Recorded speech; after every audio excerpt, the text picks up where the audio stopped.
Baik, selanjutnya kita belajar tentang apa sih pendukung-pendukung yang bisa melahirkan karakter sedahsyat itu. Nah, yang bisa melahirkan pemimpin dengan karakter yang luar biasa.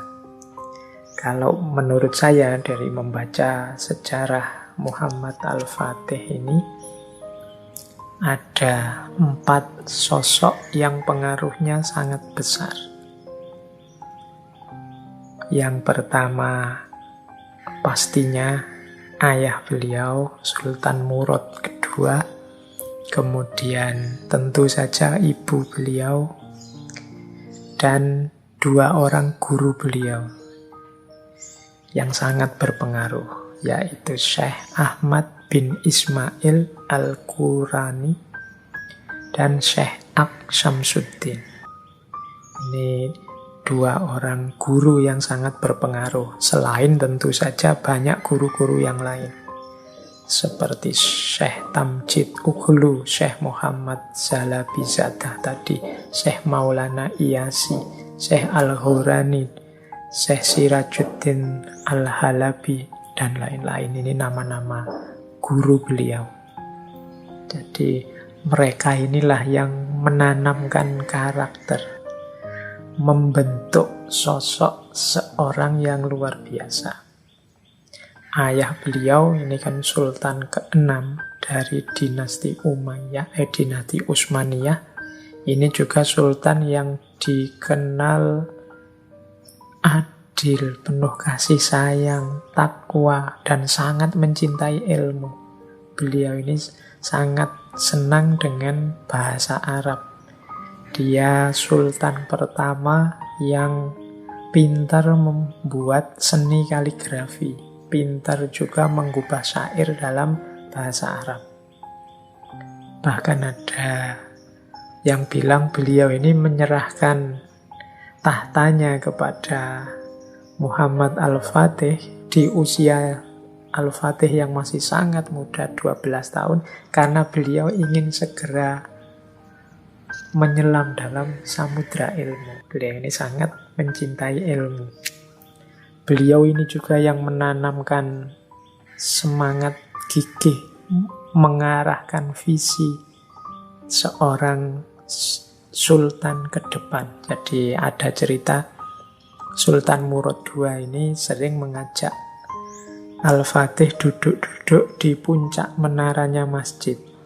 Kemudian ditudingnya arah Konstantinopel yang jauh. Kemudian beliau berkata, "Mehmet, lihatlah di depan sana, itulah Konstantinopel.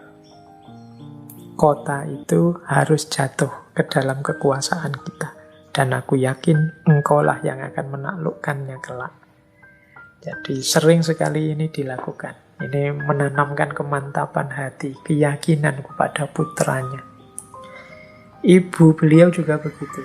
Ada cerita ibu beliau ini setelah selesai sholat subuh itu sering membawa Muhammad Al-Fatih ini jalan-jalan keluar. Kemudian menunjuk lagi benteng Konstantinopel dari jauh. Kemudian berkata seperti ini kalau dalam riwayatnya.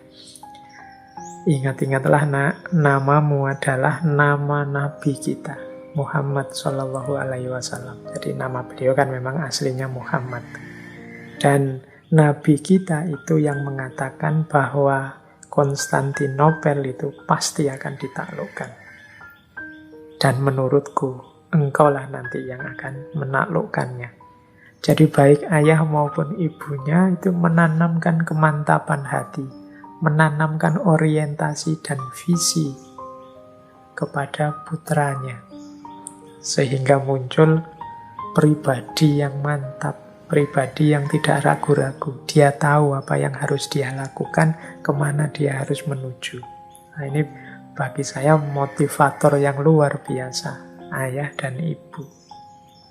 Ini penting bagi teman-teman semua ya, termasuk yang akan nanti jadi orang tua, atau yang menjelang jadi orang tua, atau yang sudah jadi orang tua. Struktur diri anak-anak kita itu lebih banyak nanti kita yang mempengaruhinya sebagai orang tua, karena mereka pasti lebih banyak bergaul dengan kita.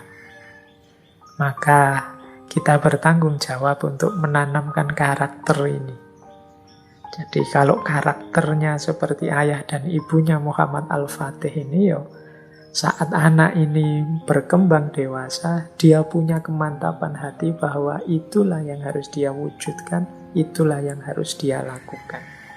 Dan dia pasti bisa melakukannya. Nah, jadi monggo ini Bapak Ibu atau teman-teman yang sudah punya putra atau yang nanti akan punya putra, mulai hati-hati membentuk pribadi dan karakter anak-anak kita. Jangan sampai salah, jangan sampai keliru.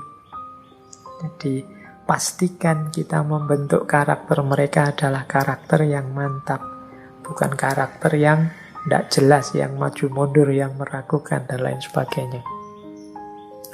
Belum lagi ini yang kalau kita membahas guru-guru beliau, yang paling masyhur Syekh Ibnu Samsuddin atau Syekh Ak Samsuddin.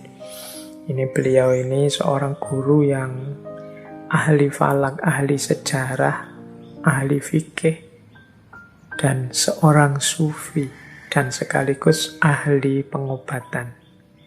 Karya-karya Syekh Samsuddin ini banyak. Misalnya kitab At-Tib tentang pengobatan, termasuk kitab Halul Muskilat, Risalah An-Nuriyah, Maqalatul Auliya, Risalah fi Dzikrillah, kemudian Talkhisul Mata'in, Daf'ul Mata'in, dan lain-lain. Jadi beliau ini karyanya banyak. Yang paling masyhur karya-karya kesufian beliau. Dan nanti banyak cerita beliau bersama dengan Sultan Al-Fatih ini yang termasuk yang berhubungan dengan penaklukan Konstantinopel. Ada kisah, jadi pada saat tanggal 28 Mei malam, itu sebelum 29 Mei ketika Konstantinopel itu jatuh, jadi Syekh Samsuddin ini sedang melakukan tahajud dekat dengan Allah, sholat malam. Kemudian tiba-tiba beliau bangkit, menemui Sultan Al-Fatih, kemudian menyuruh besok semua pasukan harus berpuasa. Kemudian melakukan qiyamul lail dan berzikir serius malam itu, insya Allah kemenangan akan terbuka besok. Nah, kemudian akhirnya nasihat dari Syekh Samsuddin ini dituruti dan benteng Konstantinopel jatuh tanggal 29 Mei 1453. Nanti dalam salah satu sambutannya Al-Fatih ini, saat kejatuhan benteng itu kata beliau, sesungguhnya aku sangat gembira. Tapi gembiraku bukan karena takluknya benteng ini saja, tapi kegembiraanku muncul karena aku di zaman ini masih didampingi oleh seorang guru yang sangat mulia ini, yaitu Syekh Ak Samsuddin. Jadi beliau gembira ternyata gurunya memang orang yang luar biasa, yang dekat dengan Allah. Jadi ini salah satu gambaran bagaimana orang sebesar Muhammad Al-Fatih ini adalah orang yang dipengaruhi oleh tokoh-tokoh penting dan besar, termasuk dalam hal agama, sehingga lahirlah pribadi yang luar biasa.